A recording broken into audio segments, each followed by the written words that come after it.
الدين أبي زكريا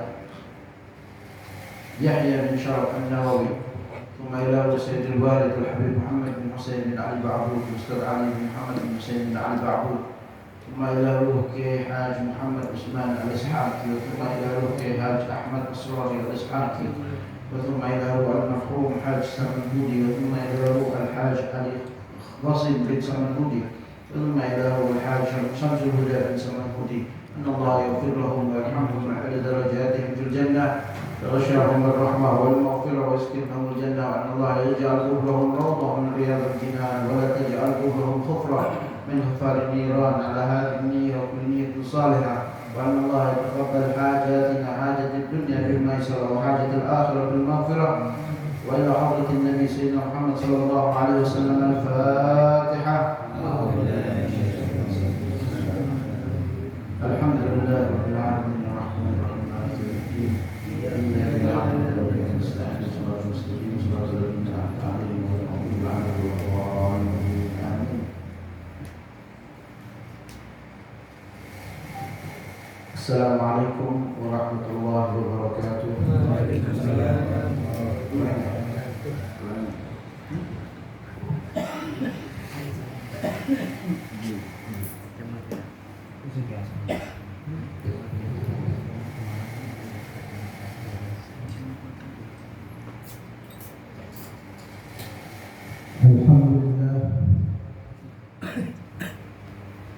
الحمد لله على نعمه المتواترة وعلى مننه الغامرة وعياده المتكاثرة.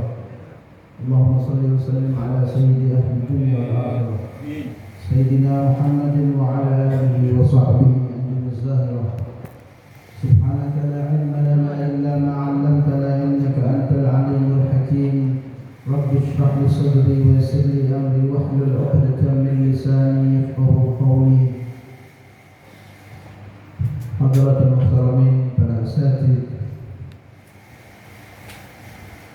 kita bersyukur kepada Allah Subhanahu wa taala jalla jalaluhu wahdah yang telah memberikan kita kesempatan kembali setelah kita melakukan dosa.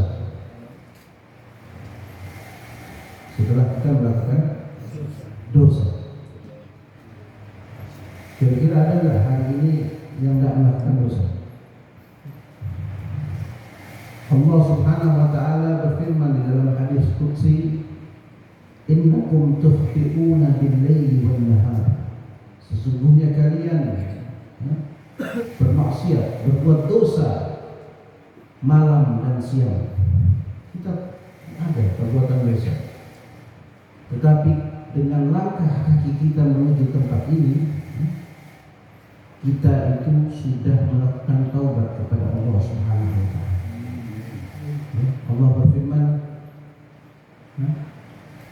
"Illa man taba wa amana wa 'amila shalihan fa ulaika yubaddilullahu sayyi'atihim hasanat." Kecuali mereka orang-orang yang bertaubat kepada Allah, lalu mereka beriman, melakukan amal kebaikan, amal soleh, dan mereka digantikan perbuatan jahat mereka kepada perbuatan yang baik. Kita duduk di majlis ini adalah majlis kebaikan. Ya. Mudah-mudahan dosa-dosa kita diampuni oleh Allah Subhanahu. Dan juga kita jangan berputus asa kepada rahmatnya Allah. Tadi Imam Busiri mengatakan, "Ya nafsu la taqnati min zallatin 'azamat, innal kaba'ira fi ghufranika lamani." Wahai jiwa, jangan kau berputus asa dari rahmatnya Allah. Sesungguhnya dosa-dosa besar itu dalam ampunannya Allah itu seperti dosa-dosa yang kecil. Ya, tapi juga jangan menggampangkan. Ya. Kalau kita berdosa, kita segera minta ampun kepada Allah, bertaubat kepada Allah, menyesali perbuatan dosa kita. Semua dosa pasti diampuni oleh Allah, kecuali dosa ketika kita menyekutukan Allah Subhanahu wa taala. Ada sebuah cerita waktu di zaman Nabi Muhammad sallallahu alaihi wasallam. seorang pemuda, dia datang mengadu kepada Sayyidina Umar bin Khattab. Dia mengadu dosanya kepada Sayyidina Umar bin Khattab. Saking besarnya dosa pemuda ini, Sayyidina Umar menangis mendengar aduan pemuda ini. Ini dosa sudah tanggung-tanggung sampai menangis Sayyidina Umar. Kemudian Sayyidina Umar bin Khattab melapor kepada baginda Nabi Muhammad sallallahu alaihi wasallam. Bahasa Jawanya tak watul. Matul. Lapor kepada Nabi Muhammad sallallahu alaihi wasallam. Kemudian pemuda ini dipanggil oleh Nabi. Pemuda ini mengakui dosanya di hadapan Rasul sallallahu alaihi wasallam. Kata Rasulullah sallallahu alaihi wasallam, apakah dosamu itu lebih besar daripada arsy Allah? Ini saking dia menganggap dosanya begitu besar, dia mengatakan, iya, dosaku lebih besar dari arsy Allah. Apakah dosamu lebih besar dari kursinya Allah? Ya, dosaku lebih besar dari kursinya Allah, ya Rasulullah. Ini pemuda menyesali perbuatan dosa. Ya. Orang kalau berdosa, ya, dia harus menyesali dulu perbuatan dosanya. Sampai kata pemuda ini, saking menyesalnya, pada malam hari dia naik ke atas bukit. Dia berdoa memohon kepada Allah, wahai Allah, kalau memang dosaku ini tidak Engkau ampuni, maka kirimkanlah api dari langit untuk segera membakarku, karena aku tidak mau hidup di dalam murka-Mu. Kalaupun Engkau ampuni, maka beritakanlah kepada Nabi-Mu, kepada kekasih-Mu Muhammad sallallahu alaihi wasallam. Lalu Rasul sallallahu alaihi wasallam bertanya, apakah dosamu itu lebih besar dari rahmatnya Allah? Pemuda ini mengatakan, tentu rahmatnya Allah lebih besar. Ketika Allah menciptakan arsy, tertulis di tiang arsy, inna rahmati sabaqat ala ghadabi. Sesungguhnya kata Allah di dalam tulisan itu, inna rahmati, sesungguhnya rahmatku mendahului murkaku. Artinya rahmatnya Allah lebih luas daripada murkanya Allah Subhanahu wa taala. Kemudian Rasul sallallahu alaihi wasallam bertanya, lalu apa dosa yang kau perbuat? Pemuda ini mengatakan, pada malam hari aku menggali satu kuburan yang baru dikubur beberapa hari yang lalu. Niatku ingin mencuri kain kafan, tapi ternyata jenazah itu jenazah seorang wanita. Karena setan datang menggodaku, lalu aku menzinahi jenazah tersebut. Ini kita tidak ada orang yang pernah melakukan dosa seperti itu. Ini dosa sudah di luar nalar. Ya. Tetapi apa kata Rasul sallallahu alaihi wasallam? Jibril datang mengabariku bahwa sesungguhnya dosa telah diampuni oleh Allah Subhanahu wa taala. Kita umat Nabi Muhammad adalah umat yang marhumah, umat yang disayang oleh Allah. Kita berbuat dosa ditunggu, ini orang kapan datang mau bertobat kepada Allah. Nah, ditunggu kapan dia datang mau bertobat. Allah sayangnya kepada kita. Ya. Terus sedikit pembukaan. Kita mulai saja membahas tentang masih tentang bab azan. Qala al-mu'allif rahimahullahu ta'ala, nafa'na bihi wa bi'ulumihi fid darain amin. Beliau berkata, kita masuk di dalam babu sifatil adani, bab lafaz azan ya. I'lam anna al-fadha masyhuratun, ketahuilah bahwa sesungguhnya lafaz-lafaz yang masyhur, wa tarji'u indana sunnatun. Apa itu tarji'? Apa itu? Mengulang-ulang. Jadi ini mengulang-ulang untuk seorang muadzin, ya. Muadzin mengulang-ulang. Jadi kayak dia Allahu Akbar, dia mengulang sendiri jawaban, menjawab sendiri. Biasanya kan kalau kita dengar azan Allahu Akbar, kita yang jawab. Muadzin juga disunahkan menjawab. Ya. Wa huwa anna, ini belum ada. Baru ada yang tahu. Ya. Wa huwa annahu idza qala bi ali sautih. Jadi ketika dia mengumandangkan azan dengan suara yang tinggi, Allahu Akbar, Allahu Akbar, ya, 2 kali. Itu dia jawab Allahu Akbar, Allahu Akbar. Dengan sirran, dengan suara yang pelan. Ya. Bihaitsu yusmi'u wa man biqurbihi. Suara yang pelan, dengan suara itu dia mendengar jawabannya sendiri dan orang yang di dekatnya. Jadi ini hukumnya sunnah. Jarang ini, ada yang lakuin muadzin jarang. Saya jujur aja, sudah pernah. Pernah, ini sunnah. Ya, kata Al-Imam An-Nawawi. Ya, sama. Asyhadu an la ilaha illallah. Ya. Dijawab asyhadu an la ilaha illallah. Ya. Sama sampai terakhir. Tsumma ya'udu ila al-jahd. Kemudian dia kembali mengucapkan itu dengan suara yang keras. Wa i'la'i sautih, dan suara yang tinggi. Ya. Sama sampai kepada kalimat azan yang terakhir, ya. Allahu Akbar, la ilaha illallah, itu dijawab, tarjih namanya, ya, tarjih. Wa tathwibu aidan masnunun indana. Apa itu tathwib? Ada yang tahu? Ada yang tahu? Tathwib. Tathwib itu ketika azan kita mengucapkan as-salatu khairum minan naum. Itu namanya tathwib. Kamu dicatat. Ya. Tathwib. As-salatu khairum minan naum. Sama ketika seorang muadzin mengucapkan as-salatu khairum minan naum, dia juga menjawab tarjih as-salatu khairum minan naum.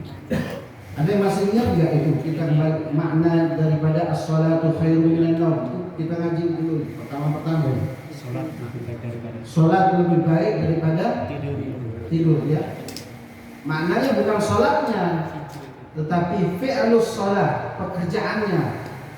Enggak mungkin salat yang begitu berharga disamakan dengan tidur, ya.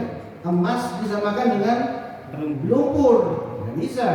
Tapi makna di sini as-salatu khairum minan naum, pekerjaannya, ya, melakukan sholat itu lebih baik daripada tidur. Bukan sholat, ya, bukan beda ini, ya, bukan sholat. Jadi sesuatu yang berharga, yang mahal, nilainya tidak bisa dibandingkan dengan sesuatu yang tidak ada nilai, ya, tidur. Ya. Itu makna as-salatu khairum minan naum. Ya. Itu pengertiannya, tarjih. Sama hayya 'alal falah, dia dijawab salatu khairum. Wa qad ja'at al-ahadits wa tarjih wa tathbit wa hiya mashhurah. Kata Imam Nawawi, ya, banyak di dalam hadis ini ditulis bahwa tathwib dan tarjih dan tathwib itu ada di dalam hadis-hadis yang terkenal, hadis-hadis yang masyhur, ya. Kemudian wa'alam annahu law taraka tarji'a wa tathwib sahha adhan. Ketahuilah bahwasanya apabila dia meninggalkan tarjih, dia enggak jawab nih muadzin, ya, dan dia enggak hayya 'ala as-salatu khairum minan naum, salat subuh itu adzannya tetap sah, ya. Jangan bilang azan tidak sah. Banyak tuh kasihan muadzin ya, dikritik suaranya jelek. Suaranya jelek nih muadzin. Dia sendiri nggak mau azan. Kan aneh, kasihan muadzin ini dikritik ya, suaranya itu jelek katanya. Kalau jelek ya kamu bukan sana azan gitu. Kalau nggak mau ya jangan kritik. Allah nggak melihat suara bagus, tapi sebaiknya memang lebih bagus ya suaranya yang enak ya.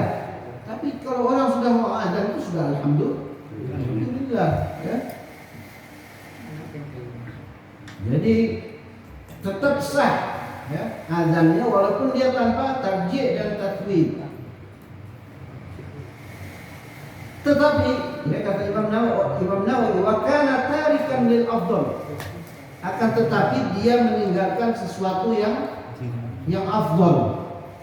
Kita tahu ya Nabi Muhammad SAW dia tidak mau meninggalkan sesuatu yang afdal ya. Beliau ketika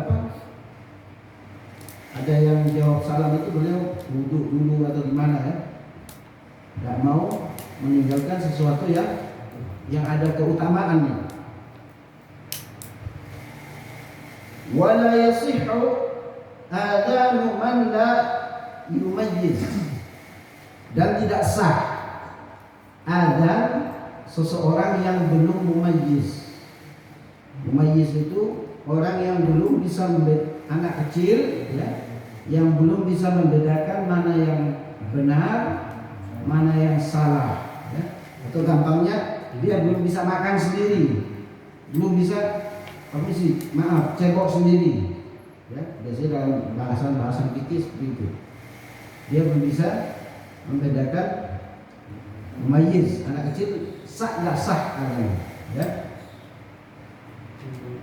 Walal mar'ati, dan perempuan itu enggak boleh adzan kecuali jamaahnya perempuan ya, dan suaranya juga enggak boleh terlalu tinggi keras. Walal kafir, dan orang-orang yang non-muslim yang kafir. Wa yasihhu adzanu as-sabiyyul mumayyiz, dan sah adzannya anak kecil yang sudah tamyiz, yang sudah bisa membedakan mana yang baik dan mana yang buruk. Wa idza adzana al-kafir, nah ini kalau sudah terlanjur ada orang kafir yang dia adzan. Ini kata para ulama ya, wa ata bisyahadatain karena dzalika islaman. Kalau ada orang kafir yang sudah terlanjur adzan nih, terus dia mengucapkan syahadatain, katanya para ulama ini orang jadi Islam. Tetapi dalam penjelasannya dia harus mengucapkan itu dari hati, dari keyakinannya. Ada pendapat seperti itu ya, ada pendapat seperti itu. Tidak asal ucap, tetapi dari jinan, dari hatinya. Dia harus meyakini dari hatinya. Nah, ya, Islaman alal madhab as-sahih al-mukhtar, menurut madhab yang paling sahih dan yang terpilih. Wa qala ba'du ashabina, dan berkata sebagian daripada ulama madhab Asy-Syafi'i, la yakunu islaman, ia tidak bisa masuk Islam ya. Dan wala khilaf annahu la yasihhu adzanuhu, dan tidak ada perbedaan pendapat, tidak ada khilaf di situ bahwasanya adzannya tidak sah. Lianna awwaluhu kana qabla al-hukmi bi islami, karena dia belum dihukumi sebagai seorang muslim. Ya, di sini dikatakan wa fil bab furuq katsiratun, ada cabang-cabang yang banyak yang membahas tentang ini. Dan kata Imam An-Nawawi ya, Di dalam kitab fikih banyak sekali dibahas furu' cabang-cabang tentang masalah ini yang ada khilafnya, tetapi kata Imam Nawawi tidak bisa dijelaskan di dalam kitab Al-Adhkar. Ya. Jadi pembahasan fikih itu sangat luas, banyak khilaf. Ya. Jangan kita ribut masalah-masalah yang furu'i, yang furu'iyah kita ributkan. Tidak penting, karena ada perbedaan pendapat para ulama. Selama ini kan umat Islam itu meributkan hal-hal yang bersifat furu'. Furu', tahu furu'? Apa furu'? Cabang-cabang itu, ya. Kalau usul itu akarnya, itu tidak bisa. Usul itu prinsip, sudah tidak bisa diganggu gugat. Usul itu, ya, usul itu ya seperti subuh 2 rakaat itu usul, nggak bisa. Ya, kalau kunut nggak kunut itu namanya furu'. Ya. Bismillah, jahar, dan sir itu furu'iyah, cabang-cabang. Ya. Oleh sebab itu kita harus ngaji biar kita tahu. Jangan meributkan hal-hal yang bersifat furu'iyah. Ada ngotot lagi. Ya, orang jangan ngotot masalah khilaf, ada khilaf dalam pandangan, dan itu banyak sekali dalam mazhab Syafi'i saja. Imam Nawawi dan Imam Rafi'i itu banyak perbedaan pendapat. Imam Nawawi satu mazhab ini, ya, saling berdebat, ya, saling bertentangan. Jadi kita jangan kaget kalau ada perbedaan pendapat di kalangan para ulama. Ya.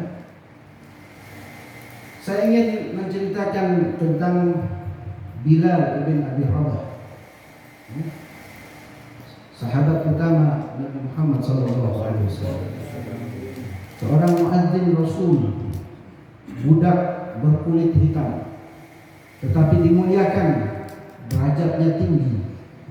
Di sini kita bisa lihat, ya, dalam Islam itu tidak ada derajat, ya, karena orang ini ganteng, orang ini keturunan siapa, nggak ada. Orang ini dari mana asalnya, orang ini warna apa kulitnya, tidak ditentukan dari itu kemuliaan. Bilal bin Abi Rabah, muadzin Rasul, seorang budak hitam legam, mulia di sisi Allah Subhanahu wa taala. Ketika terjadi Fathu Makkah, Nabi Muhammad SAW memerintahkan Bilal bin Abi Rabah untuk naik di atas Ka'bah mengumandangkan azan. Ini kesayangannya Nabi, ya. Ketika Nabi Muhammad SAW wafat, meninggal dunia, Bilal bin Abi Rabah memutuskan untuk tidak mau azan lagi, karena di situ ada kalimat asyhadu anna Muhammad Rasulullah. Tidak kuat menahan kerinduan kepada Rasulullah. Dibujuk oleh Sayyidina Abu Bakar Siddiq radhiyallahu anhu untuk azan, Bilal tidak mau. Tak kuat, tak mau. Kalau saya azan, saya bisa pingsan, kata Bilal, karena menahan rindu kepada Nabi. Ya, biasa waktu Nabi masih hidup, Bilal yang azan. Lalu Bilal memutuskan untuk pindah, ya, mengikuti rombongan Al-Fat Syam, pergi ke kota Homs di Syam, Syria, sekarang namanya Syria, untuk tinggal di sana. Tidak kuat sudah tinggal di kota Madinah, menahan kerinduan kepada Nabi Muhammad SAW. Lalu satu malam, sudah bertahun-tahun, Bilal bermimpi didatangi oleh Nabi Muhammad SAW. Dalam mimpi itu Nabi Muhammad berkata kepada Bilal, wahai Bilal, mengapa lama sekali engkau tidak datang mengunjungiku? Lama sekali engkau tidak datang mengunjungiku. Bilal terbangun dari mimpinya, menangis terseduh-seduh, berlinang air mata jatuh karena rindu kepada Nabi Muhammad SAW. Kita ada yang rindu dengan Nabi? Coba kita tanya, kita rindu nggak sama Rasul? Rasul Sallallahu Alaihi Wasallam orang yang pertama cinta kepada kita sebelum kita ada. Kita belum ada nih, Nabi dia cinta sama kita. Ya. Syauqan law ra'aina. Nabi pernah bilang, rindu aku kepada umat, kepada saudara-saudara. Akhirnya Bilal memutuskan untuk pergi ke kota Madinah. Minta izin dari Syam ke kota Madinah, bukan dari sini ke Dadang. Berbulan-bulan naik onta. Karena rindu kepada Nabi, sudah tidak bisa tahan. Akhirnya pergilah Bilal itu Nabi Rabah ke kota Madinah. Sampai di kota Madinah ada 2 orang pemuda yang mulai beranjak dewasa. Karena melihat Bilal, memeluk Bilal, dipeluk Bilal. Kedua pemuda ini adalah Sayyidus Syabab Ahli Jannah, Sayyidina Al-Hasan wal Husain, cucunya Nabi Muhammad SAW. Memeluk Bilal, memohon kepada Bilal untuk mengumandangkan azan. Bilal menolak. Lalu datang Sayyidina Umar. Ini sudah di zaman khalifahnya Sayyidina Umar, yang dulu waktu pertama itu Sayyidina Abu Bakar meminta Bilal untuk azan, Bilal tidak mau. Akhirnya beliau pindah ke kota Syam. Sayyidina Umar datang memohon kepada Bilal untuk mengumandangkan azan demi putra Nabi Muhammad SAW, demi cucunya Rasul SAW. Lalu Bilal mulai mengumandangkan azan, ya, Allahu Akbar, Allahu Akbar. Ya, seluruh kota Madinah itu, orang-orang itu keluar seakan-akan Nabi Muhammad SAW hidup kembali. Dikira Nabi Muhammad hidup kembali karena Bilal mengumandangkan azan. Ya. Bilal menahan haru, menahan rindu kepada Nabi. Ketika sampai di kalimat Asyhadu anna Muhammadar Rasulullah, Bilal tidak kuat melanjutkan azannya karena sudah kerinduan yang begitu besar kepada Rasul Sallallahu Alaihi Wasallam. Azannya terhenti, kemudian Bilal pamit untuk pulang ke negeri Syam, lalu meninggal di kota Syam. Radhiyallahu anhu ajma'in. Inilah, ya, begitu besarnya cintanya Bilal bin Abi Rabah kepada Nabi Muhammad Sallallahu Alaihi Wasallam. Mudah-mudahan dengan hadirnya kita di sini, ya, kerinduan kita kepada Nabi, penghargaan, ya, kepada ilmu yang ditinggalkan oleh Nabi, seperti Gus Ilham, ya, rutin bikin apa itu? Stiker dia. Itu penghormatan kepada ilmu, ya, penghormatan syiar kepada dakwah itu dakwah.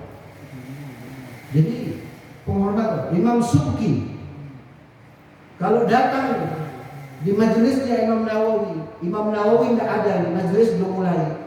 Itu tempat karpet yang bekas diinjak oleh Imam Nawawi diciumi oleh Imam Subki karena menghargai ilmu. Ya, kita di sini kurang menghargai ilmu, jujur saja, terus terang aja, kurang kita menghargai ilmu. Ketika orang saya lagi nyampaikan hadisnya Nabi, lihat jam, ini maksudnya, ya. Ini kurang menghargai hadisnya Nabi Muhammad SAW. Bukan saya minta dihargai. Saya tidak minta dihargai, tidak minta uang, tidak minta dunia, tidak minta kedudukan, tidak minta magam, tidak minta segala macam. Ya? Tidak minta apa-apa. Saya cuma minta marilah sama-sama kita menghargai ilmu Nabi Muhammad SAW. Sengaja itu saya tahu. Ya? Saya tahu isi-isi yang ada di dalam, ya, hati itu. Saya lagi menerangkan hadis, ya, hadis arba'in, hadis melihat jam, ini maksudnya, ya. Terus terang, saya sebagai manusia biasa juga punya rasa yang sama seperti tidak senang dengan hadisnya Nabi Muhammad SAW. Kalau tidak senang berhenti, ya, tidak usah hadir, lebih baik begitu, ya. Kita harus sama-sama. Ini karena Nabi Muhammad SAW telah penolong kita. Saya tidak minta dihargai, demi Allah, ya. Demi Allah saya tidak minta dihargai ataupun ya. Kita sama-sama ngaji. Saya sama-sama seperti ini supaya dosa saya tertebus, ya. Saya kepingin dosa saya dihapus oleh Allah Subhanahu Wa Taala dengan ilmu yang sedikit yang saya punya ini, ya. Mudah-mudahan bermanfaat di dunia wal akhirah. Aqulu qawli hadza astaghfirullah innahu huwal ghafurur rahim. Wassalamualaikum warahmatullahi wabarakatuh. Waalaikumsalam.